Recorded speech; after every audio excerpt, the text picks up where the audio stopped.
Ahead of All in London, I got to sit down with the CMLL World Women's Champion, Willow Nightingale. We talk about her entire wrestling career, music, family, all the things important to her, and all the things that make us love her. Okay, so before we started rolling on this, the entire room, the whole production crew, everything, we were all talking about music, different concerts we've been to, all of those different things that light us all up inside. But I feel like you and I have often in conversation been like, oh, I like that person. Oh, I like that band. Yeah. Whether it's, Phoebe Bridgers, Chappell Rowan. How much does that stuff influence you with what you do in the ring? That is a very interesting question. I'm sure it does to some degree. Like, sometimes I'll go to shows and I will watch the performers and be like, oh, look at that stage presence. Look at how they present themselves. Yeah. Like, I remember I saw Paramore is my favorite band of all time. Girl. I have 2 Paramore tattoos. Haley.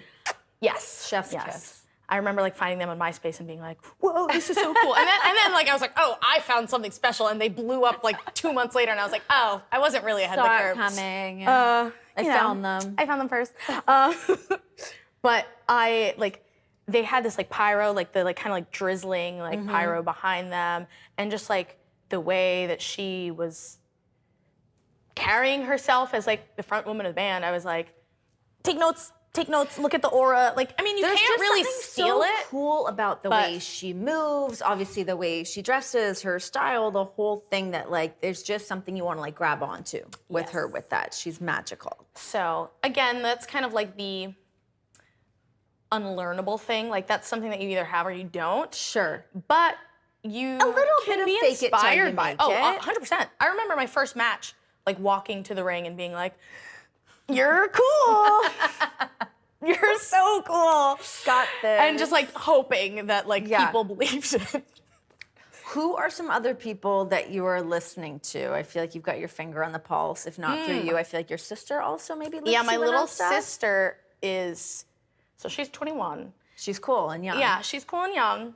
And she just started working a job where she's working with even younger people. And so she's starting to get a little bit of the am I old? And I'm like, no. You'll always be young in relation to me. So keep feeding me the youth culture. Yeah. Chappell's obviously the really big one. I've sort of hit that stage where I've stopped listening to new music. Yeah. I just listen to a lot of the same stuff, which is why when I said out loud to you, I was like, oh, I just started listening to Chappell Rowan. You're like, yeah. We have been for a while. And I was like, yeah. Late to the party over here. But I was even late to the party. I messaged my sister and I was like, oh, I really like this, blah, blah. She goes, I've been telling you about this for over a year, and now you're gonna tell me your Spotify radio suggested it, not me? And I was like, sorry. What did you think of her whole lucha gimmick that she did at Lollapalooza? So I was actually in Chicago when it happened, but I wasn't at Lollapalooza. And fans started tagging me in it, and they were like, Willow, you need to see this. And I was like, I did need to see that. Is there a chance that you like wrestling, Chappell? Did the whole Nyla Rose, so you like wrestling? Exactly. I was like, I'll just make a tweet and maybe something will happen. So I don't know. Nothing has happened thus far. But we've put it We'll keep our fingers to the crossed. Universe. We got a whole team, a whole locker room. Yeah. Rooting for her to pop on in. So Gosh, it would be Chappell, so great. if you're watching. So that one's already there because she sort of put that out there with the whole wrestling deal coming out in gear and having all athletes lifting weights and whatever on her stage. If you could pick somebody to sing you out to the ring to do some kind of collaboration with, who would that be? I think Haley would be a big person. You and Bailey would be going one-on-one for that one. Yeah. We're both big fans. I've seen. There's actually this band that I met in Philadelphia when I was an independent wrestler, and they were kind of making their way around as well, called Soul Glow. They're a hardcore band. Okay. I'm pretty sure they took their inspiration from the Coming to America movie with the greasy Jerry curl Soul Glow. And it's cool to see people of color in hardcore. And so I did a thing for Pitchfork last year, and I mentioned them in it. And they actually did reach out to me, and I didn't see it until months later, so I never responded. But they were like, "Oh, you want to do something together?" And I'm sure I still could be like, "Hey, let's work something out." But I think if we could find a way to make my very jazzy '90s talk show host entrance music a little hardcore, if we could figure that out, maybe one day I'll reach out to them and be like, I didn't mean to ignore you. I'm just terrible at messaging people. Take them up on that offer. And we can figure it out. So maybe that's a spoiler. Oh, maybe it's not. Okay. I don't know. I love that. I love that. But it's a thought. It's in there. Yeah. You mentioned your sister. You have 2 sisters and 1 older brother? Correct. We've recently, in a promo for Collision, was it? That we just did? Is that what that was for? Recently, yes. Yes. You mentioned the sisterhood and how much that means to you. Talk to me about your real sisterhood of like growing up with your sisters and that like tight-knit feeling that it seems like you have with your family. Yeah. I mean, growing up, my mother always told us like, no matter who comes into your life and goes, like, your siblings will always be the people that are there for you no matter what. Yeah. So it was ingrained in us like, these are my ride or dies. And of course, like, our parents fostering that relationship helps, but we are all really great people. Yeah. Like, I do like them. It's not like, oh, I'm forced to hang out with this person. Like, my older brother and I, we have like a 8-year age gap. My older sister and I have a 5-year age gap, and my younger sister and I have an 8-year as well. So we're all pretty spread out, but we still find like a lot of common ground. We have a very similar sense of humor. My little sister, I would consider my best friend. Shout out Noelle. I love that. My older sister, it's a little harder because she has 4 kids. She's busy. So she's very kid, mom. I'm like, nobody message me. I'm busy. But like, we still try to find time to be all together. My brother too. Like, we go to concerts every now and then. Like, we are all really into music. Where does that come from? Where does my parents? Okay. My parents are like, once my little sister became officially an adult, my parents took to going to like the bar scene in Long Island, and they see cover bands, and every weekend they're like, oh, we're going to see that 70s band. Led Zeppelin again. But cover. Yes. Download their whole discography, everybody. So they were like worried that like, in this later end of their relationship, they're like, the kids are grown. Are we going to have anything in common? And they've bonded through music. And that's pretty much how they raised us, was just like, oh, this is something we all love and value. Yes. Yeah. It's funny as I feel like I find myself trying to instill that in my daughter now, or she will, like, I think I told you, she was like, can you play Pink Pony Club? And I was like, say less, I would love to. So can you play Dua Lipa? I'm like, oh, I've done it. It's so cool, but it's cool to be able to see that passed along, because I definitely got that from my family too. It's nice to have those little bonding moments. Okay, Sisterhood gone wrong. You and Chris Statlander. This has been obviously bubbling for some time. I know you and I had spoken before, and you guys really came up in this business together. So to be where you are right now, you know, all in, just around the corner, how does it feel to have that relationship frayed as much as it has, and to now be on such a huge stage to showcase that? I mean, it's pretty bittersweet, because you always think like the biggest moments of my career, like, oh, we're gonna be in front of this crazy crowd in like this historic giant building, and you think you're gonna do it with your friend. And like, sure, I was envisioning like sharing big special moments with Stat, but not this way. Yeah. So it is a little like disorienting. And it's like also that she must have been aware that like she had whatever of these weird feelings were stirring up. And like in her head, she just kind of was playing me along, and like. Well, you only find true friends in wrestling. It's rare to find someone that you can like really kind of hang your hat on. It seemed like you guys really had that. Yeah, I mean, when you, there's like this saying like, oh, you cheer for other people until you get the chance to like have people cheer for you. Mm-hmm. And like being on the indies, you're out there, you're grinding, you're like, my turn will come, my big break will come. And like you see people move on up, and they're living the dream, literally. And then it happens to Stat, and like genuinely so happy for her. Mm-hmm. I'm like rooting, cheering for her. When I had my moment and I came up, I felt like she was genuinely there cheering, rooting for me. And it felt like, cool, we're here for each other. Mm-hmm. So I don't know. I don't really know what happened. But it hurts. Yeah. It hurts. Like, I'm a very kind, loving person, and bubbly, and I think that's what people like connect to me for. Mm-hmm. But I also, like, at my core, think that like violence and aggression is like one of our first languages, and it's a very useful way to express yourself. And so I get to live that duality. Like I can have my personality be how I feel like most of the time, how I want to interact with people. Like this is an ideal, we're having a lovely civil conversation. This is ideal, this is great. I'm gonna go home and be like, oh wow, Renee's lovely. But sometimes that's not how it goes. And I, in this job, get to find a way to deal with those less than savory feelings. And so I mean, I guess in a way, I'm lucky that I get to wrestle her because it's one way for me to work through this. But I don't know that I have been like betrayed by a friend like this ever before in my life. So we'll see. We'll see what happens out there. We'll see what happens. All the things that you just mentioned were something that I wanted to talk to you about because it's really rare, I find, to find someone like you that just like everyone loves Willow. Like that is just like general consensus. You're so likable. Has that ever been a hindrance to you? I'm very appreciative. A lot of people say lovely things about me, and like on the internet, I know social media can be so toxic and terrible, and I would say 95% of the comments that I have directed towards me are lovely and positive, but every now and then, people will specifically word it, how could you not love Willow? Or like, I don't trust you if you don't like Willow. And the moment somebody says that, it's like you're prompting somebody to be like, actually, I think she's the worst. And I'm like, I know it's coming, just don't look at it, it's fine.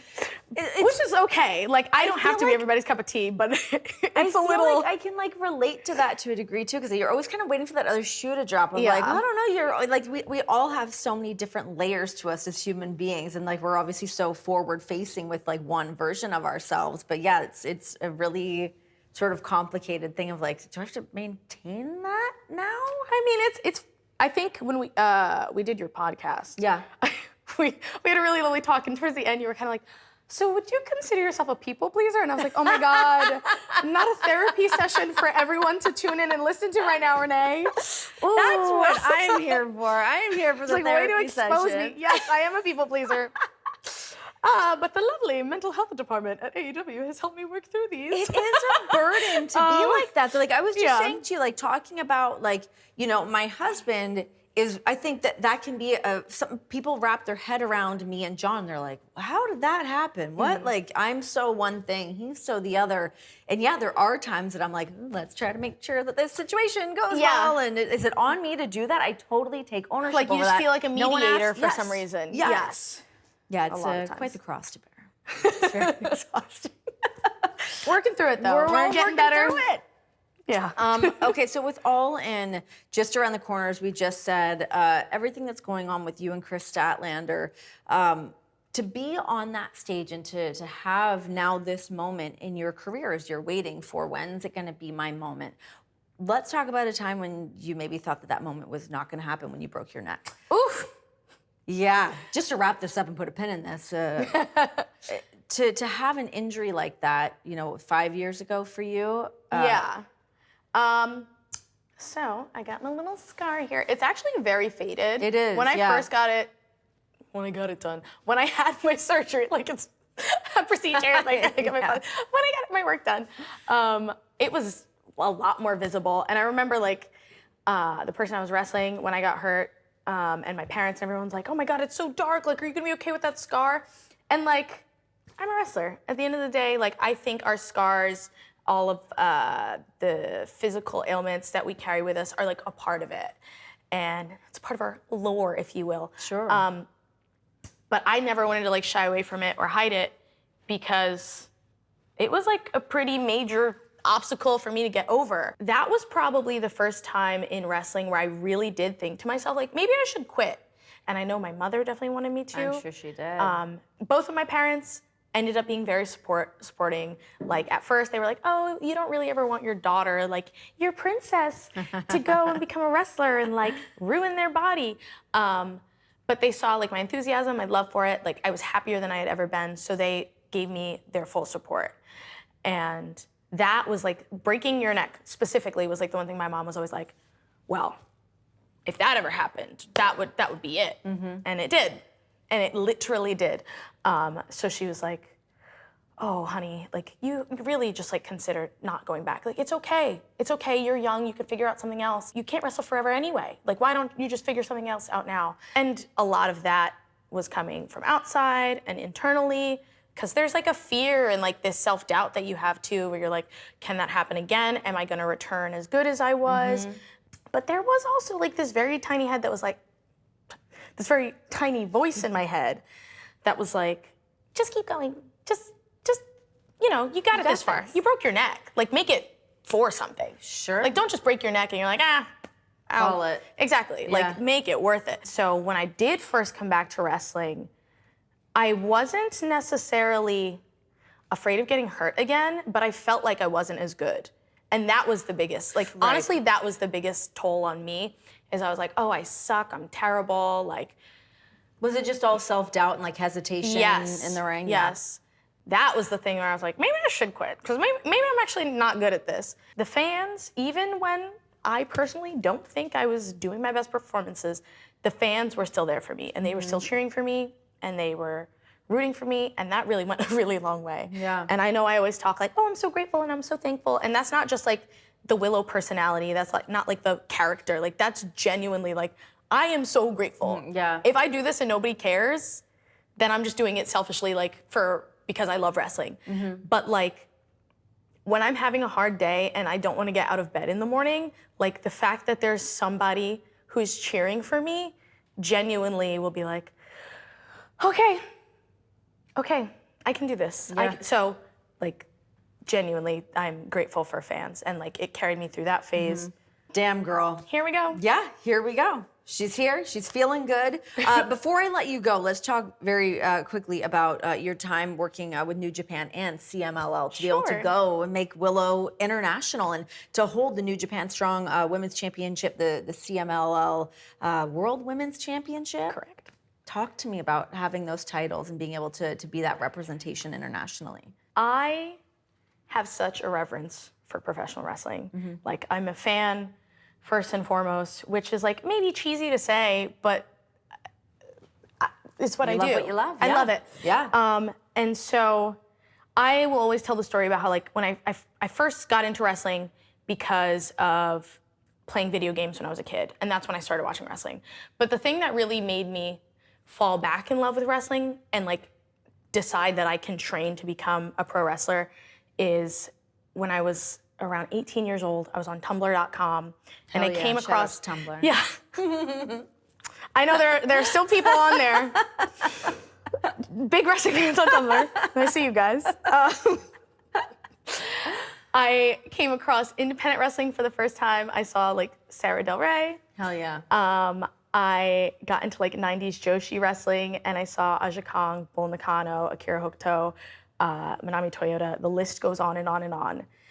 And that really is like, I'd already loved wrestling, but that was where I could like see a place for myself in wrestling.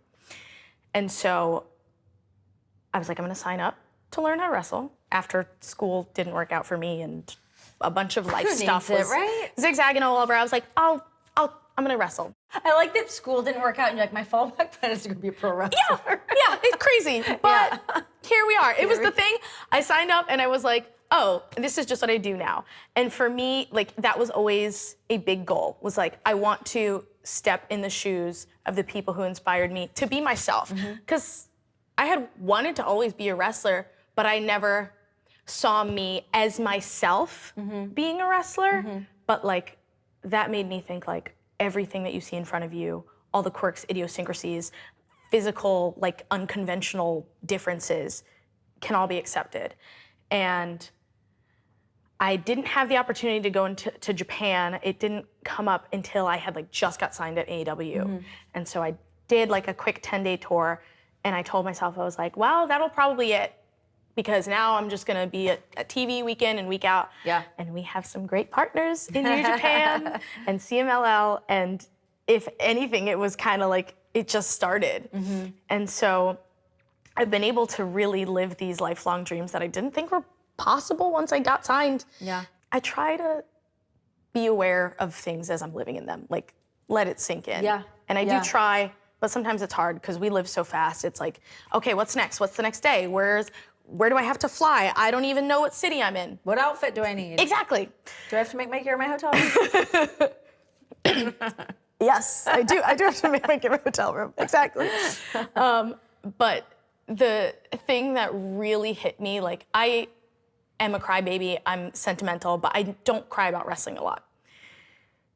The first time I like cried about wrestling in probably over 5 years since I broke my neck was I read something online about how I was one of the first women to hold like a major championship for like a Japanese company, an American company, and a Mexican company, like 3 major championships. And the short list of other people who had done that was Bull Nakano, Oh, this giving me goosebumps. Akira Hokuto, and Ayako Hamada, who was also like a huge inspiration to me. And that was the moment that I was like, holy shit. And I sat in my car and I cried because it like sunk in like, oh, you're doing really cool stuff. Yes. And I not to like be a mark for myself, I'm just proud. That is I'm so just proud. cool. Yeah. And Being able to take a moment to be proud for yourself is like really a lovely feeling. Yeah. And it cool. just kind of made me realize the scope of it all. And so now I'm like, You okay. get to be somebody else's. I hope so. Nakano, I hope so. Ajikan. Yeah. And we got Wrestle Dynasty around the corner in Japan. And I'm like, please, I would love to be there. Yes. Hook it up. Well, guys, Willow, you are lovely. No pressure, As but we are you. all love you. Thank you. And good luck at All In. I hope you get to sort through some therapy out Girl, there. me too. Please. I hope so. If nothing else, Ishii's got your back. Yes. Also, full circle of me being international fangirl. Like, that's so cool. Yes, I'm very excited. Me too.